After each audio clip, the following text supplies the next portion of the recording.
সবার সাথে একসাথে ঈদ করব, অনেক ভালো লাগবে। ঈদের সময় যে নর্মালি যে ভিড় থাকে আজকে একদম নর্মাল স্বাভাবিক। ছুটি না থাকার কারণে আমরা যেতে পারতেছি না, বাট আমরা ফ্যামিলি পাঠাচ্ছি আর কি। না আসলে খারাপ লাগে না, কারণ আমরা এইভাবে অভ্যস্ত আর কি, দেশের প্রয়োজনে কাজ করি। অনলাইনে ভোগান্তি হয় নাই, অনলাইনে পাওয়া গেছে। একটু সার্ভার স্লো ছিল, কিন্তু অনলাইন টিকিট পাওয়া গেছে।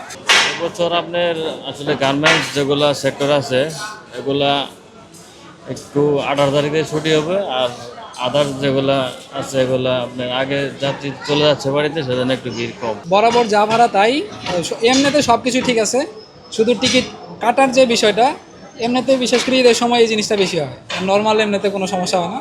আলহামদুলিল্লাহ আগের চেয়ে ভালো। দেখতেই আছেন স্টেশন পরিষ্কার করতেছে, মোটামুটি মানুষের আচার ব্যবহার আগের চেয়ে ভালো। ট্রেনের টিকিটটা নিয়েছি মূলত বাহির থেকে, বাহিরে তারা মানে এলোমেলোভাবে ভিতরে ঢুকতে দিতেছে না।